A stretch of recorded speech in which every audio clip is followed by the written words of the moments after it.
Now coming to a structure of a legal report, which is the topic of our presentation.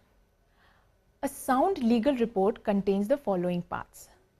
First, there should be a preliminary part. Second, there should be the main body of the report. And third, the references. Following is a brief description on all three of them. Preliminary title. Here is an example of how the title page should be. The title page is the cover of the report and the first thing that the targeted readers come in contact with. It indicates the main theme or the title of the study. The title should always be appropriate and attractive. The title page may also contain the name of the researcher and the date. Then comes the preface or the acknowledgement. This contains the acknowledgement to all the people whom the writer is indebted to for guidance and assistance. Next comes the foreword. The foreword involves a brief synopsis and importance of the content. Subsequently comes the table of cases, which contains the list of cases cited within the report. Then under preliminary comes the list of abbreviations. These are embodying all the abbreviations used in the report subsequently with their full forms. Then comes in the preliminary part of the report the table of contents. The table of content mentions the major division of the report and their respective page number. And finally comes the table of maps, diagrams, figures, etc. if they have been used in the report. Moving on to the main body of the report. The main text provides the complete outline of the research report along with all details. Title of the research study is repeated at the top of the first page of the main text and then follows the other details on the pages numbered consecutively, beginning with the second page. Each main section of the report should begin on a new page. The main text of the report should have the following sections. Firstly, in the main body, there should be an introduction. The purpose of an introduction is to give a background so as to make clear to the readers why the problem, the research problem here, was considered worth investigating. Then the main body should contain the methodology. This represents the research design and method used in carrying out the research. It should give exact meaning of the measurements or terms or variables used, selection of sampling, universe selected, tools of data collection, hypothesis, etc. Next part of the main body is the review of literature. Here, the report writer assesses the important and relevant already existing literature on the problem. The rationale of the review is to develop upon the conceptual framework and the background of the research, which will become the source of formulation of the hypothesis subsequently. Next part of the main body is the analysis and interpretation. This is the most crucial part of the report. In it, the data which has been collected is processed, analyzed and interpreted, and various generalizations and inferences are drawn. There must be clarity and continuity in the presentation of the text and the result that follows in the main body. The next part of the main body of the report is the findings and recommendations. Under findings and recommendations, a detailed presentation of the findings of the study with supporting data in the form of tables and charts together with a validation of result is the next step in the writing of the main text of the report.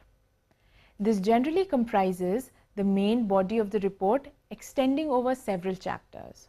All relevant results must find a place in this report. Towards the end of the main text, the researcher should aim to put down the results of his research clearly and precisely. He should state the implication that flow from the result of the study.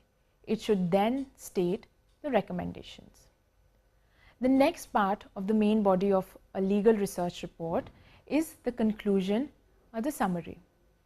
The main text of the report must end with the summary of the report or the conclusions drawn from the findings.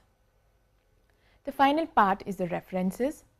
References have appendices. Appendices should also be enlisted in respect of all technical data such as questionnaire, sample information, mathematical derivations and the like ones. A simple appendix should be headed appendix in bold and centered on the page in capitals without punctuation and 3-line space below the heading. Each appendix is numbered and stated on a new page. Appendices should be listed in the table of content together with page numbers.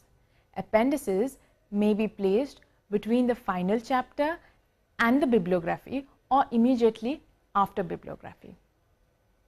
At the end of a legal research report, all the consulted sources of data, whether preliminary or secondary references, books, articles, reports, unpublished material, etc., must be listed in a bibliography. The purpose of a bibliography is to provide cross-reference as well as authenticity to the report. It should always be in an alphabetical order. Now, the style of writing bibliography depends upon whether there is already a prescribed form, as in the case of a dissertation or the thesis under a university, or the researcher can adopt any style. Some of the common ones are the Blue Book, which is the Harvard form of citation, and the Oscola, which is the Oxford University prescribed citation. Now, let's go on to see how to cite legal material. Now, in case of an authored book by a single author, the citation must always be in this sequence. First, the name of the author, then the title of the book, the page number if referring to a specific page or pages, and then the publisher. Along with the publisher, the name of publication, the edition or the year of publication. Here is an example of it, like MP Jain's Indian constitutional law has been cited here. Coming to citation made of a book written by two authors. Now, in this, the sequence must be that the names of the authors are first mentioned, then the title of the book along with the page number if referring to the specific page or pages, then the publisher, name of publication, the edition, the year of publication. Here is an example of it. Now, what happens when multiple authors, let's say more than two authors, book is being cited?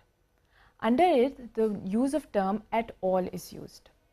The name of the first author is only mentioned, and after his name, the term at all is written. Then the title of the book, the page number if referring to specific page or pages, and then the publisher, place of publication, edition, year of publication. Here is an example of it. Now, how to cite an edited book? When a book is edited by a single author, then the name of the editor is mentioned first. Along with it, in bracket, ED is mentioned. Then the title of the book, the page number if referring to specific pages or page, then the publisher, the place of publication, the edition and the year. Following is an example of such an edited book being cited.